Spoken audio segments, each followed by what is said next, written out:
Thank you for listening to Shulchanaruchharav.com. Hasagas Gvul in Torah, Education and Occupations. Can an infringement claim be brought against a new Torah class, a new yeshiva, a new rabbi in town, or a new Chabad house by one who already has a Mossad, an institution, a Torah class established in that city, and he feels that his rights and his parnasa is now being infringed upon? So it's no secret that many debates and machlekasim are started and sometimes go on for many years due to the concept of Hasagas Gvul. The claim that someone has infiltrated, has infringed on my rights to my territory, that I got there first, and I demand a monopoly of activity in this area. So we will now address this issue according to halacha. What in truth does halacha say about Hasagas Gvul? What are a person's rights? What is the new person's right who's coming to open the new business? And what is the right of the victim who feels that he was infringed upon?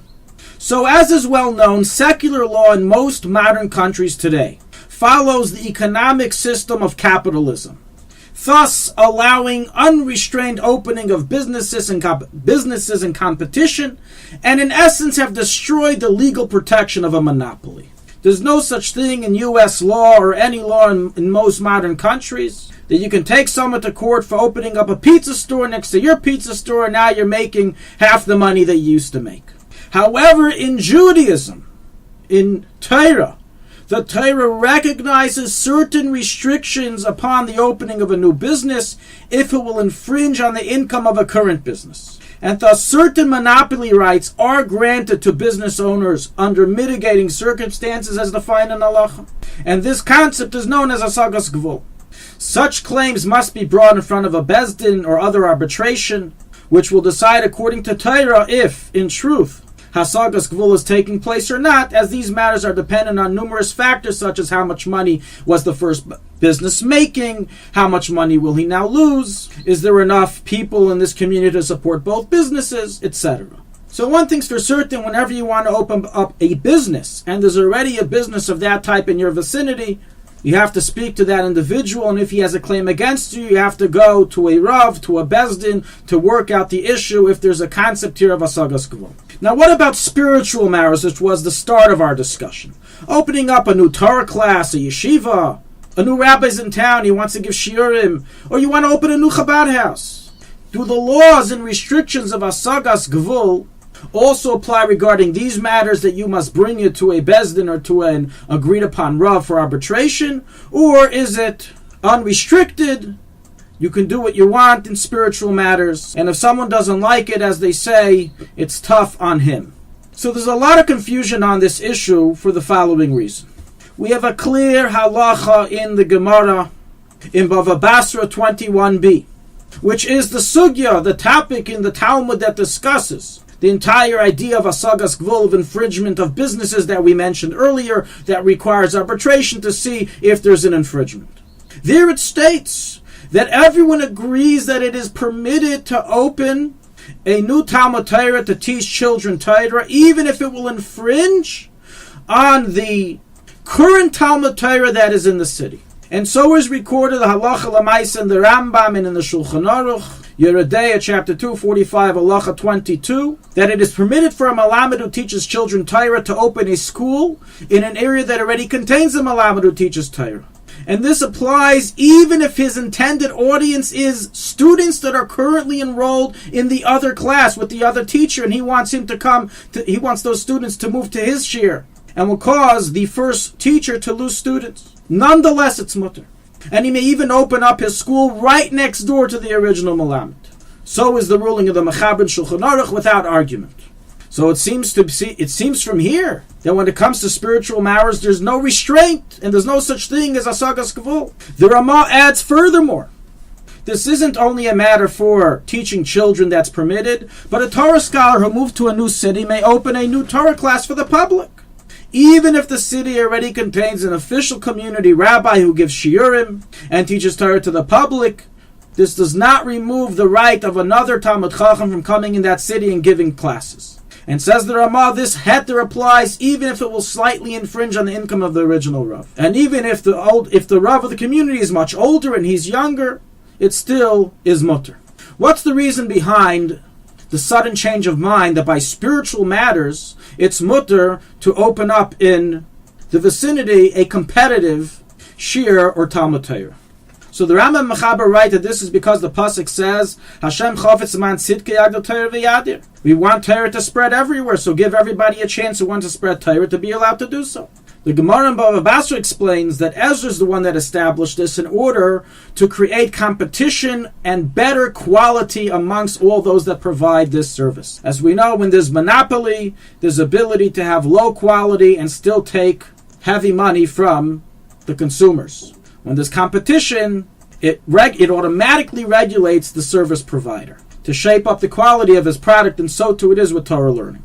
Nonetheless, it is clear from the Paiskin that the entire heter that we just mentioned, which is clear and undebated, is only in the case where what you are doing in this city that contains a community Rav will not infringe on his parnasa. They're not going to start giving the rabbi's salary to you. You're just teaching a Torah class. You're just teaching Talmidim, you're teaching children next door. But if it will infringe on a set income of the other individual, then this goes from being a spiritual matter to being a matter of money, a monetary issue. And once again, all the restrictions of Hasagas Gvul return. And it must be brought to arbitration by a Bezdin or an agreed upon Rav to mitigate the circumstances. Some examples in the Paiskim of cases that are discussed in which Hasagas Gvul is involved, even though they're spiritual matters. To be Mesada Kedushin in the city of another Rav, the Paiskim discuss as containing Hasagas Gvul. For one mile to begin doing milas in the city of another mile is discussed with containing Hasagas Gvul. For a shul or yeshiva or a beis Chabad to open in a new city that contains already a shul, yeshiva, or beis Chabad, contains the concept of Hasagas Gvul, as they're people that receive salaries and make a parnasa through it.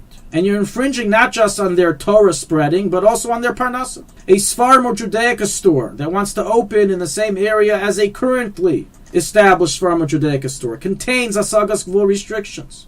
A kashrus organization that desires to give a hechsher to a business that already has another hechsher contains a Hasagas Gvul restriction, and so on and so forth. While it's legally permitted to spread spirituality and there's no Hasagas Gvul on that, so you can open a new Torah class in your area and you don't need anyone's permission, you may not do spiritual work that involves infringing on the income of another person that was already there before you.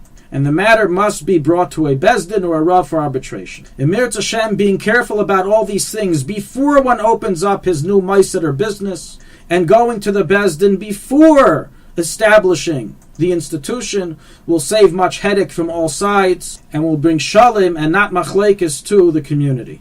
We will conclude with a fascinating excerpt of the Rebbe in a Sicha in 1987, of which the Rebbe discussed the growing issue of Hasagas Gvul by Batei Chabads, and he said as follows. This is a free translation. It is possible for one to build a house of Torah, a Beis Chabad, but will not be a place where Hashem dwells. How can this be? If the home is not built according to Shulchanaruchharav and transgresses the laws of Hasagas Gvul, as this home is a mitzvah above be'avera, Hasagas Gvul causes the victim to cry to Hashem against the fact that his income was infringed, and the commotion he makes prevents the Shekhinah from dwelling on the other's home. It's obvious that everything involved in establishing a Beis Chabad must be in accordance to Shulchanaruch Teiras Moshe without any infractions of Hasagas Gvul. So while we encourage the opening of many new Batei Chabad, it must be done with the sensitivity not to infringe on the territory of others. At the same time, however, we must make clear the following, says the Rebbe. There are matters to which Hasagas Gvul does not apply, such as teaching Torah and the like, which we discussed in this year. Accordingly, we need to negate the mistake of the fools, calls them the Rebbe, who cry foul play if another Jew desires to open a Beis Chabad, due to the fact that he will steal his right of putting tefillin onto people, or that he will diminish his honor and respect in the eyes of the public. Their foolishness is so great that they don't suffice with just shutting down the other person's operations, but demand that he leave the city altogether, thinking that the entire city and its suburbs all belong to him. Concludes the Rebbe, it's obvious that regarding all the above, it must be given to a Rav to arbitrate according to halacha, and the problems all begin when people take the law into their own hands and make their own rulings. Thank you for listening to Shulchanaruchharav.com. Our free services of making Torah knowledge available to the public depends on donors like you. Please help us continue our work through making even a small contribution at Shulchanaruchharav.com under the Daily Halacha Dedication section or in the subscription page. Also, check out our online courses and many sefarim available for purchase that will both enhance your Torah knowledge and help support our work.